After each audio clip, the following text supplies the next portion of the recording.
La MG-42, más conocida como la motosierra de Hitler. Se trata de una de las pocas armas de todo el planeta capaz de escupir más de 20 balas por segundo, llevar 80 años en servicio y haber inspirado a las armas de la saga Star Wars o a la que llevaba Rambo. Hoy vamos a conocer un arma soberbia que probablemente cumplirá un siglo de antigüedad en servicio y que sigue estando en pleno servicio hoy día precisamente.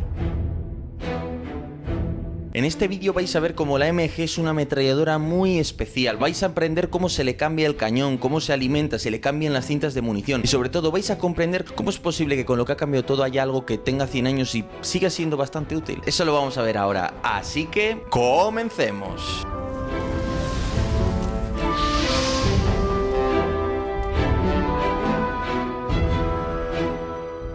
Los requerimientos que llevaron al diseño de la MG-42 se encuentran en el periodo de entreguerras. Durante la Gran Guerra, los alemanes habían diseñado la MG-08, una ametralladora ligera de apenas 21 kilitos de nada que utilizaban las pequeñas unidades de infantería. Claro, era un arma aún así muy pesada y había que buscar la manera de aligerarla, obviamente. ¿El problema cuál era? Mantener una tasa sostenida de disparo con la refrigeración que había en la época. Pues ahora vais a ver cómo se solucionó este gran problema.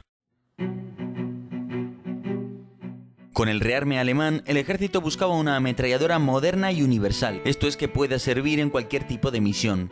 Con esto se buscaba evitar tener que diseñar una ametralladora para cada misión, con los problemas logísticos y de adiestramiento que ello implicaba. Pero en realidad los ingenieros alemanes llevaban tiempo trabajando en ese concepto, el de la ametralladora universal. Heinrich Böhmer, uno de los ingenieros de entreguerras alemanes que más ametralladoras diseñó. Entre otras vamos a destacar una de esas ametralladoras de entreguerras, la MG-15, que posteriormente sería montada incluso en aviones. Ahí ya empezamos a ver cómo se empieza a pensar en un mecanismo refrigerado únicamente por el aire, lo cual es una innovación importante porque junto a otras permite reducir el peso del arma. Hay una cosa fundamental que se me había olvidado comentaros. La MG básicamente es la base de fuegos del pelotón alemán. ¿Por qué? Porque la MG tiene que proporcionar una base de fuegos. Desde aquí abro fuego contra el enemigo, le suprimo, le obligo a agachar la cabeza, mientras mis equipos de tiradores van a ir moviéndose, van a ir avanzando. Esta ametralladora tiene que proporcionarle más potencia de fuego frente al pelotón de infantería inglés o francés. Y lo consigue, ¿por qué? Porque la cadencia de tiro, la cantidad de munición que lleva es muy superior al de las ametralladoras francesas o inglesas, por ejemplo. Su cadencia de tiro las dobla, por tanto la potencia de fuego es mucho mayor. Por último, es mucho más ergonómica que las ametralladoras Maxim previas. ¿Por qué? Pues porque esta no emplea una camisa de agua. Tened en cuenta que la Maxim antes de dispararla tengo que emplazarla, llenarla con agua y ya empiezo a poder jugar con ella. Y encima pesa mucho más, ¿no?, que la MG, mientras que la MG se refrigera por aire, por tanto tú llegas con tu cajón de munición, la colocas y puedes empezar a disparar directamente.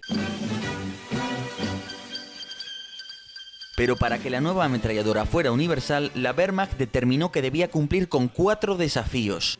En primer lugar, debía poder derribar aeronaves, lo que implicaba poder adaptarse a los trípodes antiaéreos y contar con una velocidad de disparo muy elevada, ya que los aviones solo estarían a tiro unos segundos. En segundo lugar, encontraríamos ese rol de ametralladora ligera, que en este concepto de la época era básicamente que pudiera ser portada por una escuadra y emplazada rápidamente. Es decir, yo estoy realizando un asalto, mis fusileros avanzan, luego mi otra unidad de fusileros avanza, luego la ametralladora avanza. Tengo que estar moviéndome mucho, cambiando de posición y quiero una ametralladora que un equipo de 1 o 2 hombres puedan llevar con suficiente munición, con un bípode, como para poder emplazarla rápidamente y abrir fuego, lógicamente. El tercer rol es el de ametralladora pesada. Aquí estamos hablando de un rol en el que busco montar a la ametralladora en un gran trípode, la FET-42 y otros que se diseñaron posteriormente, con una buena óptica y con capacidad para hacer fuego indirecto. Tengo un arma muy bien asentada, muy bien posicionada, que me permite hacer un fuego bastante sostenido y además de todo eso puedo hacer hasta fuego indirecto. Aprovechar la gran parábola de hasta 3 kilómetros que pueden hacer las balas para emplear de esa manera el trípode y hacer fuego a grandes distancias, como vamos a ver luego. Y el cuarto desafío era que la ametralladora pudiera cumplir el rol de una ametralladora de búnker.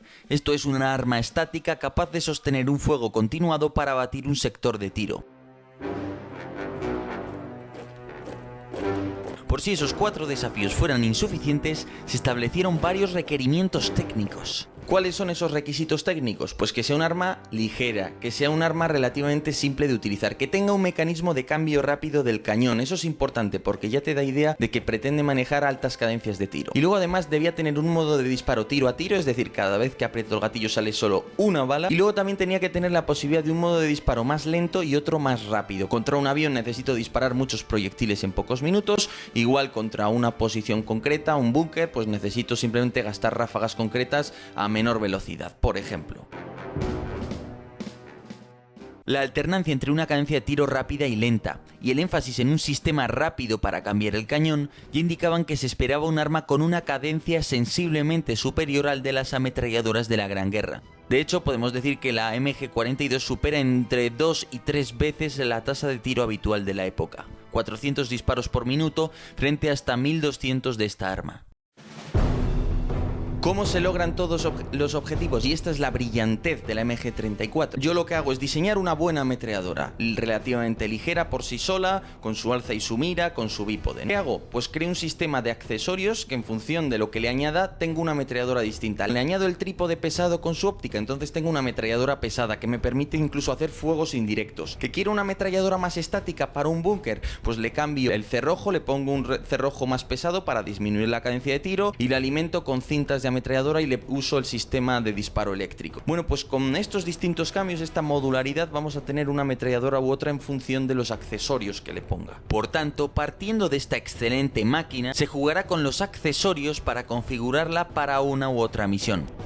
Pero no tan rápido. La MG34 era una ametralladora cara que requería un uso extensivo de la técnica del mecanizado, que es relativamente cara y lenta. En el marco de una guerra industrial, los alemanes tuvieron que rediseñar a la MG34 para abaratarla, y así es como nació la MG42 que todos conocemos. ¿Qué me hace la MG42 para mejorar la MG34? En primer lugar, eliminamos mecanismos complejos. El sistema de disparo tiro a tiro lo quito, ya solo va a haber automático o el seguro. En modo de disparo automático, tú tienes que aprender a manejar para disparar ráfagas, básicamente. En segundo lugar, lo que van a añadirle es un sistema de cambio de cañón más eficaz. Y por último, van a emplear mucho acero estampado, que es más rápido, ¿no? Ya el nombre te lo dice, se estampa ahí, en lugar de hacer las piezas mecanizadas, que es un proceso más lento. Lo que van a lograr es reducir costes. ¿Cuánto? El doble. Si una MG42 necesita 75 horas de trabajo por persona, la MG34 necesitaba 150, el doble. Los costes en términos económicos se reducen hasta un 25%.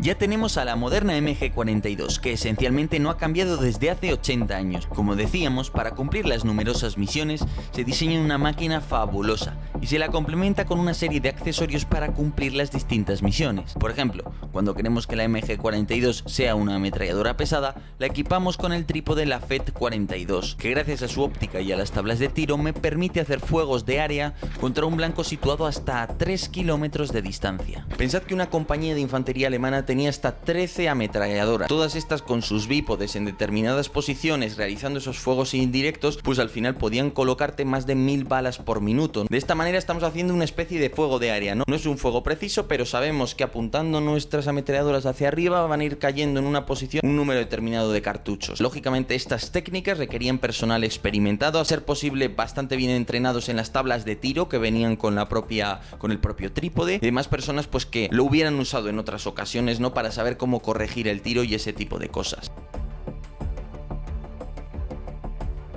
Si deseábamos una ametralladora antiaérea, emplearíamos el trípode antiaéreo, cintas de munición y una mira contra aeronaves como la que veis en pantalla, que permite estimar el rumbo y distancia de un avión para poder acertarle.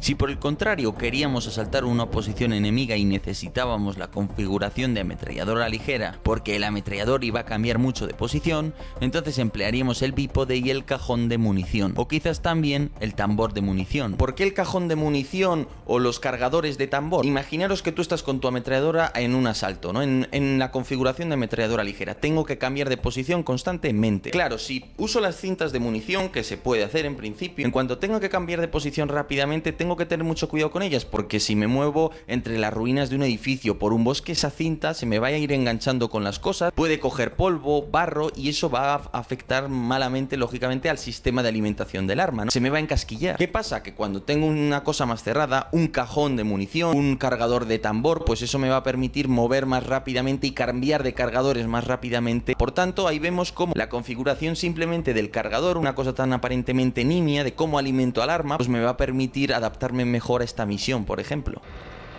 Finalmente, para usar la ametralladora desde búnkers o blindados, podíamos emplear la versión sin culata con un mecanismo de disparo eléctrico que permite ahorrar espacio. Asimismo, cada misión exige una cadencia de tiro distinta, de ahí que el juego de cerrojos más pesados o más ligeros permitieran modificar la cadencia del arma.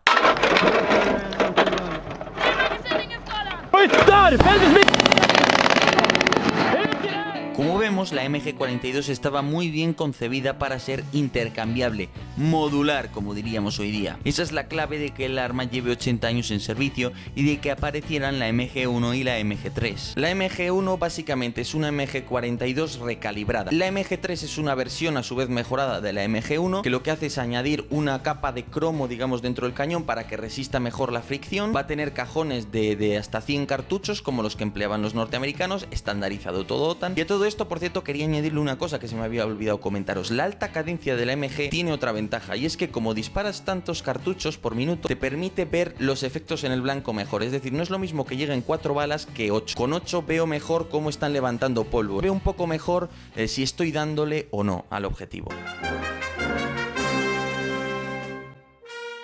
Durante la Segunda Guerra Mundial, el Frente del Este enseñó a los alemanes algunas valiosas lecciones sobre cómo usar a la MG. En primer lugar, los lubricantes tendían a congelarse a partir de los 20 grados bajo cero, y la mejor manera de evitar esto era mezclar un tercio de queroseno con el lubricante, lo que aumentaba la resistencia a la congelación hasta los 40 grados bajo cero. Otra de sus conclusiones era: no uses la nieve para refrigerar un cañón. Claro, imaginaros, de por sí el cañón puede venir a una temperatura de 50-60 grados según el uso que le hayas estado dando. De hecho, a veces convenía sacarlo con un guante directamente, y al sacarlo lo pones directamente sobre la nieve, que está a menos de 0 grados. Claro, en ese momento estás creando ahí un choque de calor, ¿no?, que te va a provocar pequeñas fisuras, que se combi un poquito el cañón, y en ese sentido pues que pierdas ya precisión para siempre. Por eso se le cambian los 250 disparos, no porque se haya roto, sino para que se refrigere y nunca pierda sus propiedades. Si tú un cañón lo desgastas más allá de cierto punto, los daños, los cambios que le provocas ya son permanentes, claro. Pero la auténtica clave para explotar al máximo las posibilidades de la máquina, como es conocida en España, pasa por aprender a manejar la alta cadencia de tiro y aprender a combinar los fuegos de varias ametralladoras. Disparar hasta 1200 balas por minuto, esto es 20 por segundo, obliga a tener ametralladores bien adiestrados, ya que de otra forma consumirán rápidamente la munición sin haberle acertado a nada. Los estadounidenses, tras mucho probarlo, lo que comprobaron es que la ráfaga ideal con la MG son ráfagas de 5 a 7 disparos, básicamente. Entonces tú con el modo automático y con tu experiencia tienes que aprender a usar el gatillo solo para hacer ráfagas de esta longitud, esencialmente. Aquí en España se dice mucho que hay que cantar la canción de la cucaracha con la ametralladora. Ese es el ritmo un poco que tienes que seguir. Entre ráfaga y ráfaga tú tienes que ir corrigiendo, que no se te quede el gatillo ahí, lógicamente.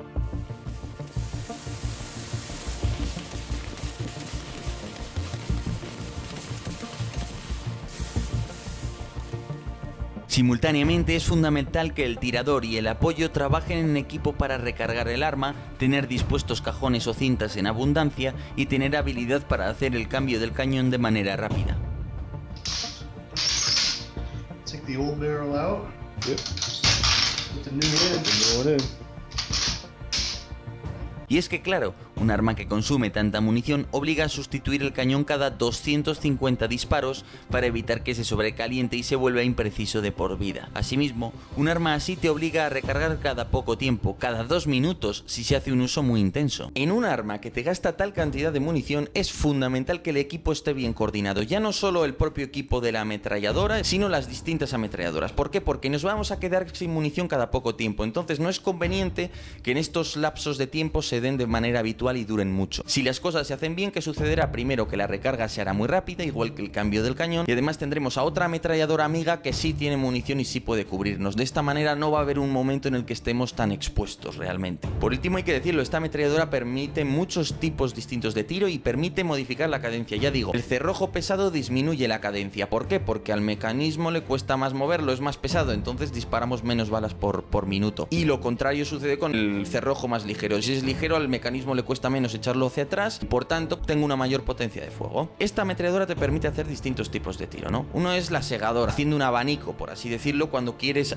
batir un objetivo a lo ancho. ¿Que quieres hacer un tiro contra una columna, por ejemplo, que se te esté acercando a través de una carretera? Pues haces un tiro progresivo, es decir, un tiro que va a ir yendo a lo largo, básicamente. Luego hay otros tipos de tiro, el que ya hemos comentado, el indirecto, ¿no? Esto yo imagino que en guerra de montaña y tal puedes tener cierta utilidad, ¿no? Y yo sí que lo he leído que se ha utilizado en ese tipo de contextos.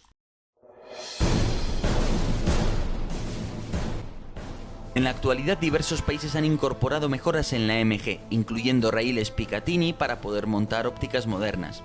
La MG3 sigue siendo un arma válida y su elevada cadencia de tiro la hace idónea para derribar pequeños drones bajo el concepto de la defensa aérea de muy corto alcance. La máquina sigue teniendo un enorme potencial que le hace ideal para realizar emboscadas, en las que el fuego preciso y coordinado de varias MG3 puede aniquilar una columna de vehículos no blindados en un abrir y cerrar de ojos. Incluso la combinación de municiones de 7,62 mm de tipo perforante o incendiario ofrece muchas posibilidades a un líder imaginativo. La cuestión aquí es que la MG quizás no cumple bien el rol de ninguna. Ni es una especie de fusil que yo pueda emplear incluso para limpiar una habitación porque es suficientemente ligero como para, bueno, pues mirar a través de una esquina, este tipo de cosas, ni cubre el nivel de una ametralladora pesada que tiene una elevada potencia de fuego, mucha capacidad para atravesar paredes, un bloque motor te lo puede atravesar, una cierta capacidad de perforación de objetivos. Es una ametralladora que no obstante sí se ha conseguido, y esto es importante, adaptar a determinadas estaciones de armas, por lo menos en Alemania. Debe tener algunos defectos que la hacen difícil de adaptar, entonces en ese sentido vamos a ver cómo evoluciona el arma, pero por lo demás, hombre, yo diría que debido a su elevadísima cadencia, pues tiene algunas ventajas. Como herramienta para derribar drones es muy importante el tema de la cadencia de tiro, y luego en segundo lugar, pues bueno, al final una emboscada es lo mismo de siempre, es aplicar mucha potencia de fuego contra un objetivo en el tiempo y en el espacio, y un arma con una alta cadencia pues es muy útil. Se han hecho algunas versiones modernizadas de la MG, no parece que haya mucho interés en adquirirlos, no obstante aún hay países como Irán que las fabrican, las utilizan y las vemos al final en casi todos los conflictos. Pero bueno, dicho esto, señores, espero que os haya encantado este vídeo, que lo hayáis disfrutado tanto como yo, conocer esta arma tan interesante de la historia moderna. Os invito a adquirir la saga de cuchillos Oso Blanco, como no podía ser de otra manera. Me hacía gracia porque me escribió un militar argentino para decirme, sí, mira, aquí se valoran mucho y los tienen algunos, pero muy poca gente, ¿no? Porque son muy caros y todo eso. Bueno, pues es un tipo de cuchillo que... Vamos a cogerlo ahí. Es un tipo de cuchillo, bueno, pues que es muy interesante, tiene bastante historia y además, bueno, yo nunca había tenido uno de estos y me gusta la forma, me parece bonito, estético, ¿no? Pero bueno, eso ha sido todo. Si queréis apoyarme en Political Room con una suscripción anual en Patreon, bueno, ayudar a que este canal siga creciendo y siga trayendo a gente interesada en estos temas, pues como siempre os invito a hacerlo. Y nada, muchísimas gracias por vuestro tiempo, os dejo todos los enlaces abajo y hasta otra.